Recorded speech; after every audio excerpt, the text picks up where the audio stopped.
Deadshot made his debut in 1950 as a new vigilante in Gotham gunning for Batman's job, appearing in a top hat, domino mask, and tuxedo. Floyd Lawton was a millionaire playboy just like Bruce Wayne, but unlike Batman, Deadshot used guns and shot to kill. He even worked with criminals himself, using his vigilante act to distract the police from more serious crimes. Like in the Suicide Squad, Deadshot is eventually captured by the Dark Knight and put behind bars. Deadshot is known for his impeccable marksmanship and is often hired as an assassin. He was one of the first villains recruited by Amanda Waller to join the Suicide Squad. But I finally have them. Just like in the more modern comics, in the film, Will Smith portrays a more sympathetic version of Deadshot who can't help but shake the sense of honor instilled in him by his young daughter Zoe. Please, Daddy, don't do it. Though he joins the squad reluctantly for the sole purpose of receiving visitation rights in exchange for his mission, Deadshot may just have what it takes to be a hero. Don't forget, we're the bad guys.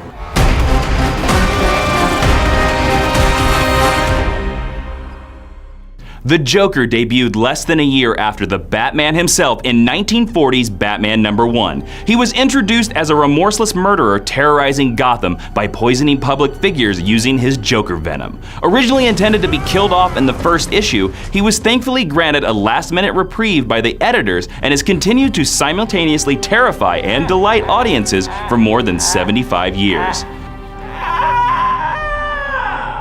As the years went on, the Joker's darkness has waxed and waned, with schemes ranging from as light as the Jokermobile to as dark as killing a Robin in cold blood. Though most of Joker's origin remains as cloudy as his sanity, it has been repeatedly asserted that Mr. J was once a petty thug known as the Red Hood, whose face was irreversibly damaged in a vat of chemicals during his first encounter with the Dark Knight. Though the Joker has been played by many voice actors in film, TV, and animation over the years, Jared Leto makes his debut as Harley Quinn's murderous boyfriend in Suicide Squad. Oh, I'm not gonna kill you. I'm just gonna hurt you. Really bad. Portrayed as a more modern-day gangster than previous incarnations, this Joker tracks the squad throughout the film, trying to save his twisted paramour.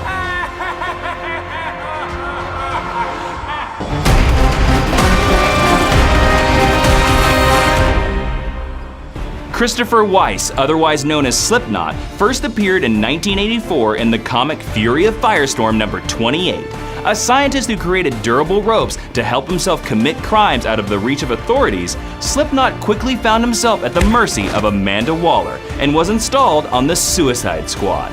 Slipknot was the first of the squad to resist the explosive deterrents that were meant to force them to comply with Waller's orders, and thus he lost an arm when he tried to run. And in Suicide Squad, Slipknot literally loses his head for disobeying orders.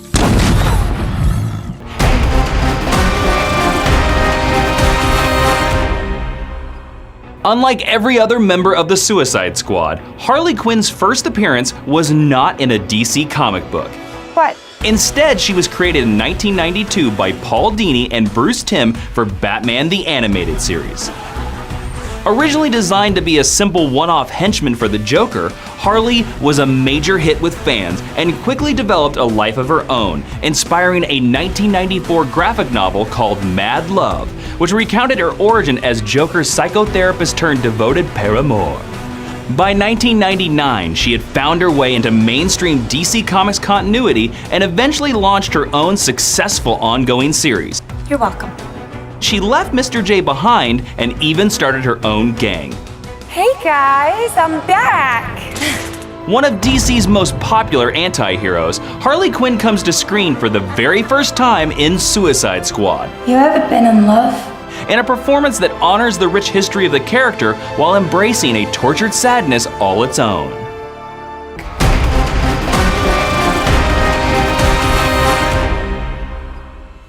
Waylon Jones was born with a skin condition that caused him to progressively mutate into a crocodile-like monster. Orphaned at an early age, Jones was treated like a monster his whole life and eventually decided to start acting like one. Jones made a name for himself using his incredible strength to wrestle alligators. That name, of course, was Killer Croc. Croc soon realized he could make more money in the underworld and set his sights on becoming Gotham's top criminal figure, making a quick enemy of the Batman. Since then, Croc has broken out countless times, making appearances in many iconic Batman storylines. I'm beautiful. Described by actor Adewale Akinoye Akbaje as a cannibal with rage issues, this killer Croc is recruited by Rick Flagg and Belle Reve while being imprisoned in an underground cage that he supposedly asked for. Ain't you scared? Croc uses his unique abilities to swim, claw, and bite his way through the mission, showing hints that this killer's skills can be used for good.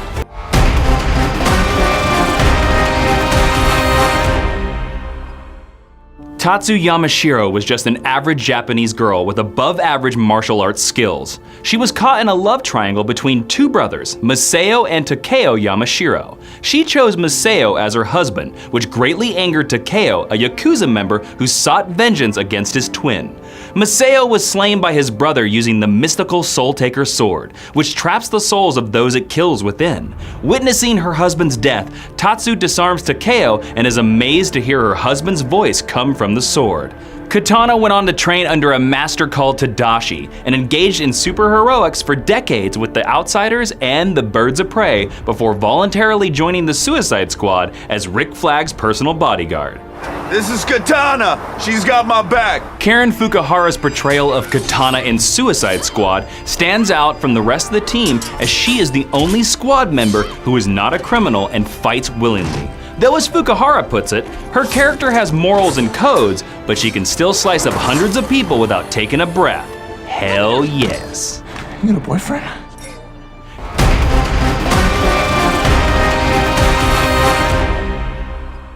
George Digger Harkness was raised in Australia, the illegitimate son of an American toy maker. Digger developed boomerang skills at a young age, using it for mischief before advancing to more serious crimes as an adult. When he was 18, Harkness was kicked out of the house and sent to America to meet his biological father.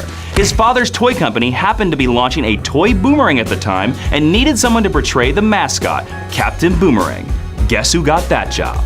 Harkness, however, used his alter ego in a string of jewelry heists that led to him first encountering his arch nemesis, the Flash. No honor among thieves, eh? After being nabbed by the Flash in Suicide Squad, Captain Boomerang was forced against his will to join the team. Why don't we have some fun? The recruitment was involuntary as he was forced to wear an explosive that would detonate if he disobeyed orders.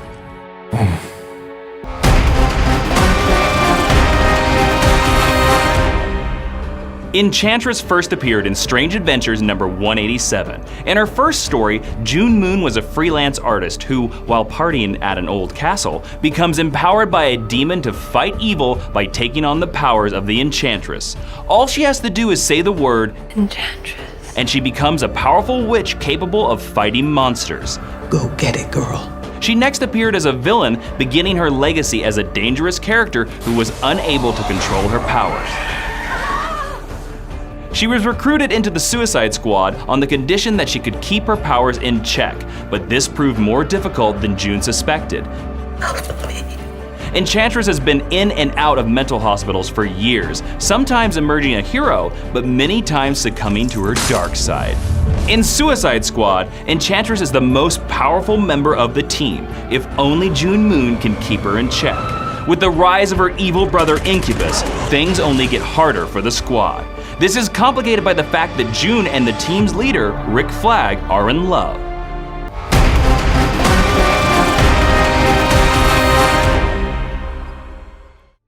Though many characters have taken on the name El Diablo, the version featuring Chato Santana debuted in his own miniseries in 2008. Santana was an LA gangbanger who was double-crossed when a crooked cop crippled him. Santana uses his fire abilities to go after his former gang, unfortunately taking innocent lives in the process. Feeling guilty, Santana goes with the police quietly. He is put on death row at Belle Reve, but ends up inducted into the Suicide Squad by Amanda Waller. That ain't me.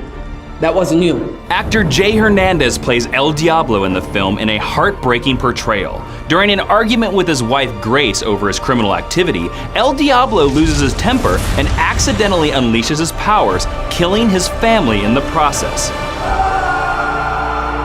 Unlike the rest of the Suicide Squad, Santana does not embrace his violent past and wants to avoid the fight. That is not going to be an option for him. I was just trying to get you there. So we good, right?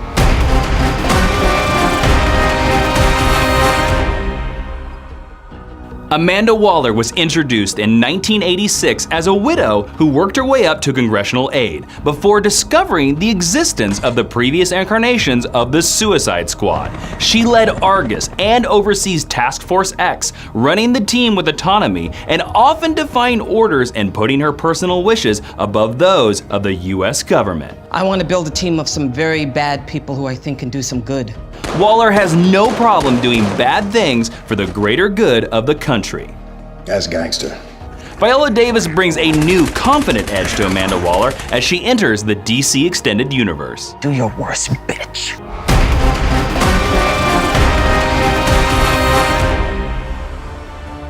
The Suicide Squad first appeared in 1959 in Brave and the Bold number 25. Rick Flagg led this World War II era team of soldiers. When the squad was reinvented in the 80s as a team of convicts, Rick Flagg's son, Rick Flagg Jr., was chosen by Amanda Waller to lead them. The finest special forces officer this nation has ever produced. Both in the comics and in the film portrayed by Joel Kinnaman, Flagg hates working with criminals. You disobey me, you die. And has a specific problem with Deadshot. You just threaten me?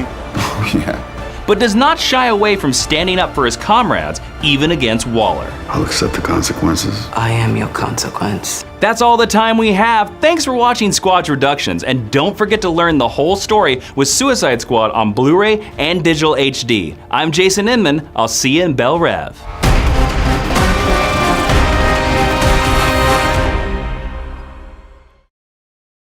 Hey, I've got some more Suicide Squad for you. Now, this Suicide Squad movie is the first comic-based film to feature a team of supervillains, where they're the main cast of characters in a comic book film.